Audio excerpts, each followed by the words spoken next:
Rules are made to be broken.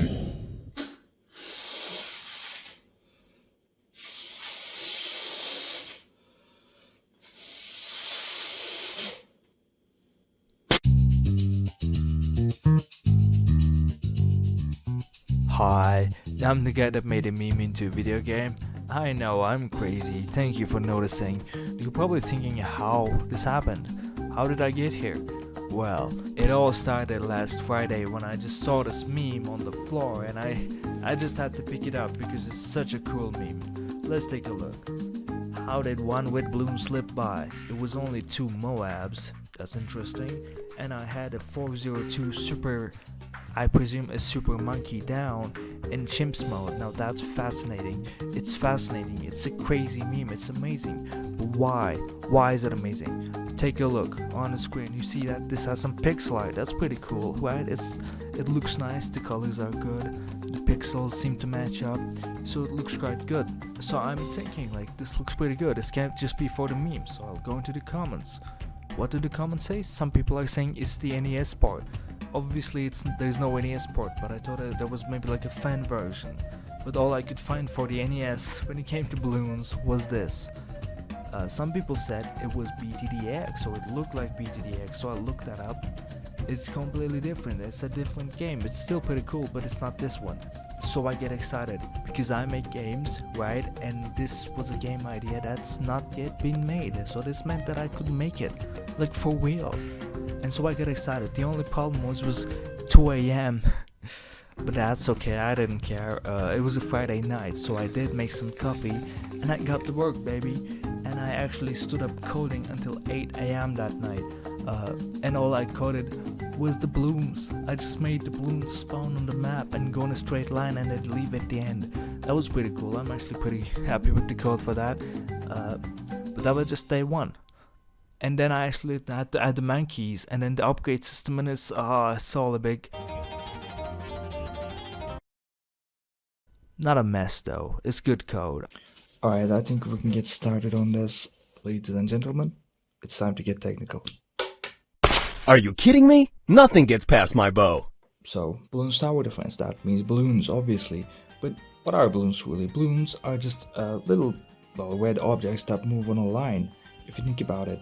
Let's think of Monkey Meadows. It's the map is something like this, right? And the balloons go on this line until they leave at the end and start at the beginning, right? That's the idea. And if you were to grab these and pull, it becomes a straight line, right? And that's actually the key part for understanding how this or any of these maps work. So there is a straight line just with some curves. So they're like a straight line, except of being straight, they're gay. Man, I've been really wanting to do that joke. You want me to do this or not?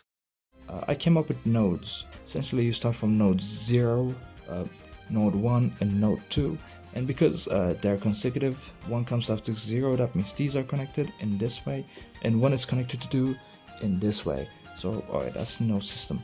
But to make the node system actually fit into a map and be optimized, and that optimization is gonna come in handy later, I came up with a grid system.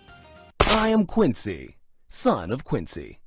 So for starters, my grid would be 4x5, so that's not a good rectangle. That's a good rectangle, but essentially that's my grid. So the nodes would be placed in the middle of these tiles, right? The tiles are just these little squares, so nodes will be placed in these tiles and they will be connected, right? So this is node 1, node 2, node 3. The balloons would just go following these nodes, and essentially you can see that we just created Monkey Meadows. It's great. It's actually one of the easiest maps to make in the system. It's a 4x5 grid and it fits everything perfectly well. But there's one problem you might have noticed. They start at this point, and then at this point, do they go down? At this point, they don't go down. And in order to fix that, also determine the direction of these nodes, I just added an extra layer on this grid. It's not visible to the player or the camera or anything. It's not used in the game, but it's only used for information for the nodes, right? And one of them is at the outside at the end, and one of them is at the outside at the start. So this outer layer of the grid is not visible, only the inside part. And the balloons essentially just follow this path. They go along that. And the cool thing about it is one of these tiles is 48 by 48 pixels. So 2 of them are going to be 96, so that means distance from their centers is always going to be 48, because you know this is 24, this is 24, that's 48. So that means the distance between two nodes is always 48, and that helps a lot with the balloons and their movement. And I'm gonna make it a bit clearer now. So do the string method again, grab from these parts and pull it out. So it's a straight line again, right? But you see, between these two nodes, this is made up of nodes of course, the distance between two nodes is always going to be 48 pixels. You can pick any point on this line and just actually use its distance from the start, you know, as if it was a straight line, and determine which node it's currently on. Let's say this is 44. 44 is less than 48, so that means it's at node 0, right? So that's great. But how can we use this? Why is this important? That's because when it came to the balloons, I actually came up with a couple useful variables for this. So balloons, first of all, right, this is a balloon. One of its variables is called progress. And this is super important because it means how far it is, how much is progressed on the straight line, right? That's pretty cool, I think. So at this point, let's say the progress is 44, so it'd be right here, right? And that means it's just past the first node, node 0. And why that's important is going to come in handy in a couple minutes, but it has a progress variable and it's 44 at this point. So if it was 48, for example, it'd be here, you know, 96, it would be here, and so on. But this is really useful for actually predicting the direction of the balloon. So let's say these two nodes, right? It goes from this to this. That would be 1 to 2, right? Nodes 1 to node 2. We can already tell by the grid's layout that its direction is this. Its direction is horizontal to the right. It goes to the right. So by using the progress variable, in this case, let's go with the first example, 44. 44, we can say it's between 0 and 1. And 0 and 1 would be these two, and that's horizontal and to the right. So that means its other variable, speed, which is just the speed variable of the balloon, you know, speed of the balloon, we can apply that speed in that direction. So if this is between nodes 1 and 0 and 1, sorry, it would go to the right. So apply speed to the x-axis positively, right? If it was between these two nodes, I believe 3 and 4, 3 and 4 are vertical, sorry, this is 3, and they go upwards. So you need to apply speed to the y-axis negatively, because you need to go up. So it starts from 0, 0, and the axes go bigger in these directions. So, you know, x would go as you go to the right, and the y-axis would go as you go down. So now we actually have the balloon's progress, which is actually how far it is on the track. This is going to come in really handy later, don't forget about that. And speed is going to determine the speed of the balloon, of course. So this is all going into the calculation, actually makes a lot of sense.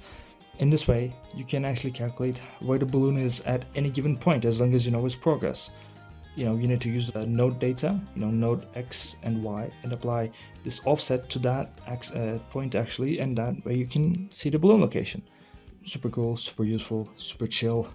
Yeah, I think this is gonna make a lot more sense when you get to the monkeys. Seriously? There's a chance that I go mad. It might not end well for me. And there's a chance that it's gonna end super well. So strap in. But by the time you see this video, I should have uploaded it, not a demo, but like a super early alpha version of this game on itch.io, so go and check that out. It's not going to be complete, but it's going to have a lot of the main features that you need. I don't know, I hope you like it. I really think it's coming out quite great, you know, pixel art balloons, and I think I'm kind of getting a good grip on the style. Yeah, I think that's all I have to say.